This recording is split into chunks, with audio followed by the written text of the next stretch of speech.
Hi YouTube, Jordan here with another update. Get the light on there. With what year is this? It's a 76. Yeah, it's a 76 F-250 Ranger with a 390, as you can see, and it is in fact an FE motor. As you can tell, is the intake manifold goes slightly under the valve cover. That's the easiest way to tell an FE from like a Windsor motor or a 385 series, like a 429 or a 460. Yeah, so I got the new timing chain on it. No slack in this bitch, hardly at all. It is a link belt style, which is fine. It's a truck, it's a daily driver. A roller's not really necessary. Plus, it was literally half the price of a roller, so I did have to modify a gear puller I bought from O'Reilly's. I had to make my own. Hold on. There, we're back. I had to make my own little extension pieces because the ones that come with the kit, or not with the kit, that come with the tool, were too goddamn short. Because Ford, for whatever reason, decided they needed an 8-foot long fucking crank snout on this motor. Normal ones are only about like that big, but this one is fucking massive. So the gear puller wouldn't reach the gear, so I had to just make some little extending pieces. Fuck. I also got some nice new plug wires. I bought these at O'Reilly's too. They're Excel. The part number is 4040. They're the standard like yellow plug wires, 8mm. All nice. They got the orange boots in there. They're gonna look really nice against the blue once I paint the valve covers the same blue as the air cleaner. And yeah, I bought the truck for $1,200. I drove it home to Des Moines from Marshalltown. I put a new battery in it. That is the appropriate size battery, pretty much.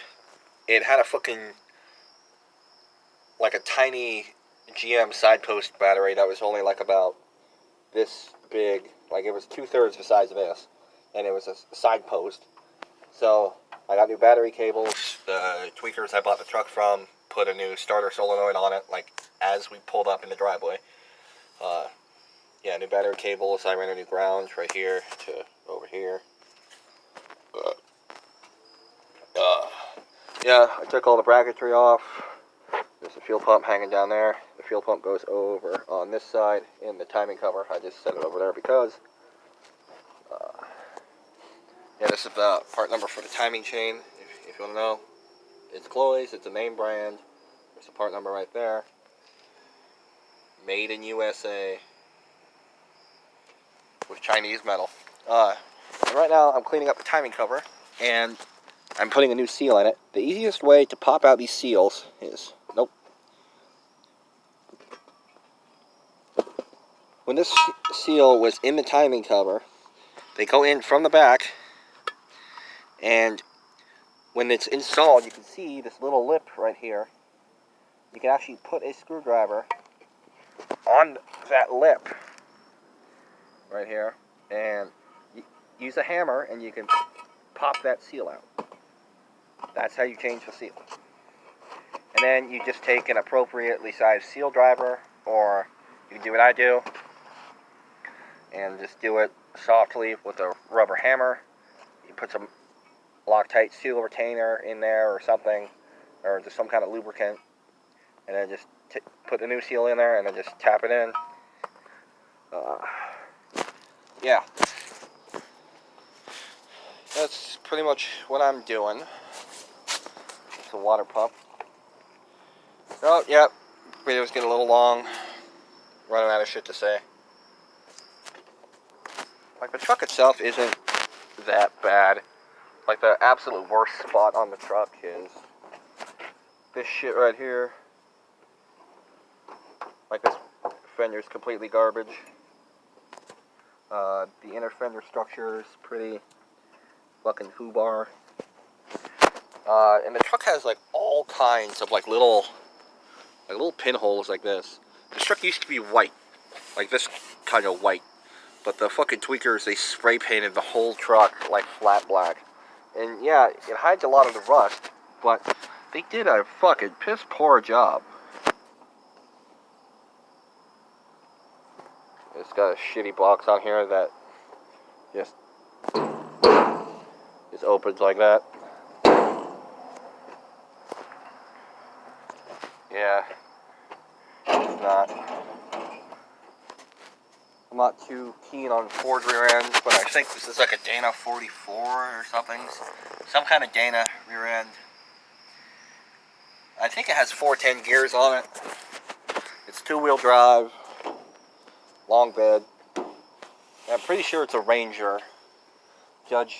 Judging by like the trim on the side and well, it says Ranger right there on the fucking glove box, and it has the trim around the glove box. Just like little shit like that. Like I don't really care, but that's just what I assume. And yeah, like most tweaker mobile, fucking radio is gone. The ignition cylinder was just like kind of hanging, so I had to buy a new lock ring for it. Well, I say buy, that was a pocket find at the junkyard. That was a 5-finger discount. Because fuck paying $5 for that thing. Yeah, and I recently painted the air cleaner too. Looks pretty good. It's fucking dirty as shit now. It looks pretty good. I'm going to change out the booster and the master eventually because the master is leaking and it's just gross. Like, look at that thing. I'm surprised the brakes even still work in this. But yeah, that's where I'm going to leave it off for now. Oh yeah, this thing has AC too. I don't know if it works. The belt was disconnected when I got the truck. But it's all hooked up and everything. The blower motor doesn't fucking work, but I can tell somebody's been in here because there's orange RTV everywhere, and this plate used to be riveted to the box. Now there's a mosquito on my tip.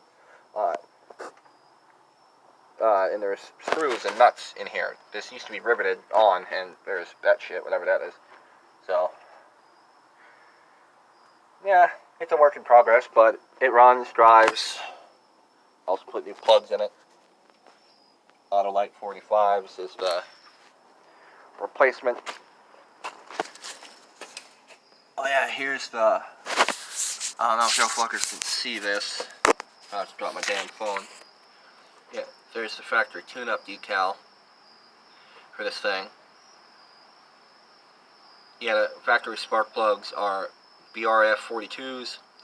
Those don't exist anymore, so I just went with Autolite 45s. It's the cross-reference to that plug. So, yeah, that's what I've been doing. That's what I will continue to be doing. And as for the Regal, it's still sitting here. It runs still. I just got to put the front clip on it that's hanging out over there by the barbecue grill. I'm waiting on core support bushings because the body bushing kit I got didn't fucking come with core support bushings because why would it? So, yep, for the 5th time, I'm going to leave it here. I got shit to do. Oh, real quick. God damn it. I put a Astrovan steering shaft in here instead of the stupid rag joint. Even just on the ground, I can tell the steering is tighter. So, yep, slips right in. Got to notch the column up right here where that bolt goes into. So it'll kind of lock in. But other than that, it's pretty good. Alright, later.